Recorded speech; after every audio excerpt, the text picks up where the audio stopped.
just imagining Jake coming back and being like, guys, I was gone for 2 days. How? We'll finish what we started. So promise me that they'll fall.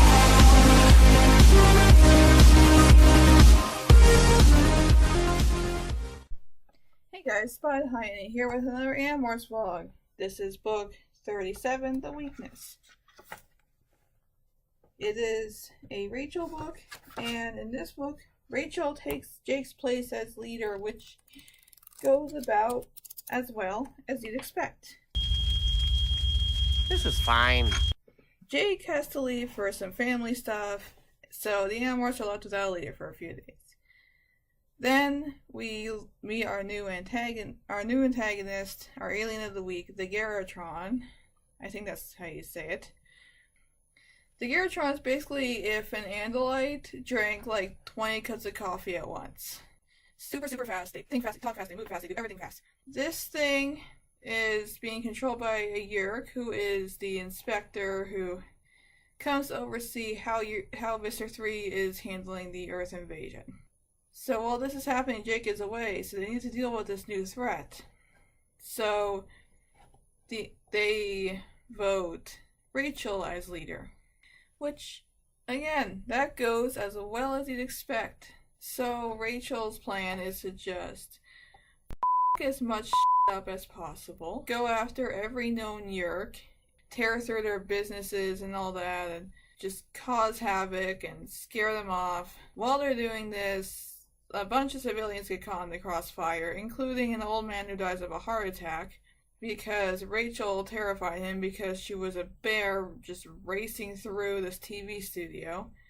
When she realizes this, she realizes that, oh, I might not have made the best decision, maybe.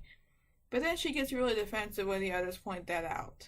And that's a pattern through this book, is that when she makes a mistake, she recognizes that she makes a mistake, but then when others point it out, she gets defensive, and it's like, well, there's this, and I didn't know. Which shows that this defensiveness is a defense mechanism. That, like, she knows when she did wrong. She doesn't want us to see her as weak. So, she tries to justify her actions. It's just part of the reason she makes a terrible leader. And through this book, we see why Jake has to be the leader. Because, see, Rachel, we know she's impulsive and stubborn, and she jumps right into things without thinking. She also does not really care about preserving her own life, and she's way too willing to die for other people. And we know that Marco can't be leader because he does slow down and think through things methodically, but that also means that he's not good at making snap judgments. He needs time to think through things, and there's not always time in the middle of a war. Tobias can't be a leader because he's not very assertive, and he's more of a loner. He's not good socially, so he's better as a team player, not as a leader. Cassie can't be leader because she's very sensitive, and she can't make decisions that require being ruthless or causing harm. And Axe can't be leader because he's too logical, doesn't consider emotions, and doesn't know enough about humans to lead them. And all of these issues come to the forefront as the Animorphs try to deal with this new threat. And all this culminates in Cassie being captured by Mr. 3 and taken to the Yeerk pool. And this is where Rachel's quick decision making actually comes in handy. Like, she's the one, like, this is where they need an out there insane plan that nobody else would think of. So Rachel does end up saving the day in the end by fixing her own mistakes. And she does it in the most Rachel way possible. Like, as much as I don't like her decisions leading up to it, I gotta admit it was really cool to see them steal a jet and then crash it into a building, and oh, that didn't age well. Yeah, printed January 2000. Yeah, that didn't age well. Disregarding that, just Rachel descending as a bald eagle through a fireball and swooping in to save Cassie is just the most Rachel entrance imaginable.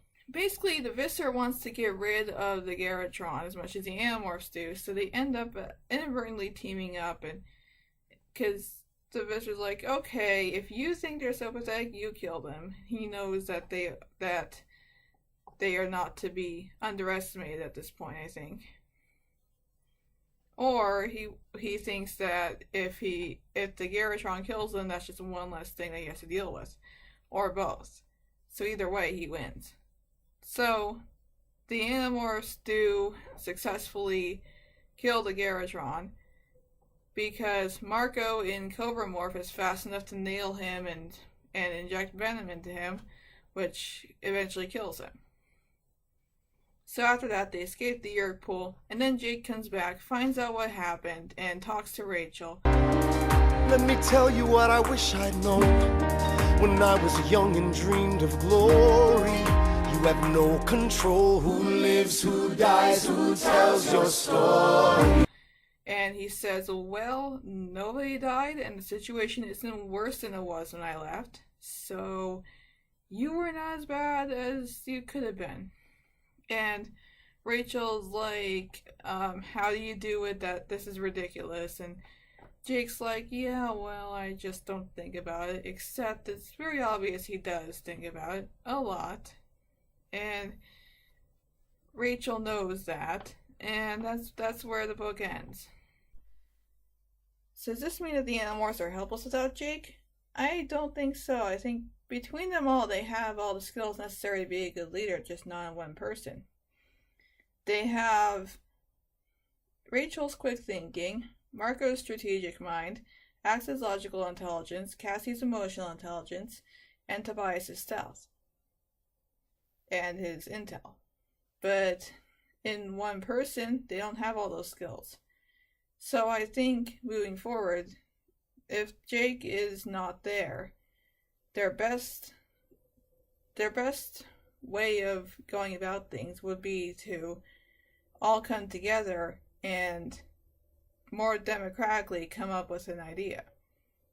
However, in times of war, you don't always have time to be sitting around in a circle trying to figure out what to do. So this is a conundrum, and this reveals that they have a fatal weakness, that Roll credits. if they are without a leader, they're going to have a hard time making decisions. And now that they know they have this weakness, hopefully they learn how to operate without a leader in the future.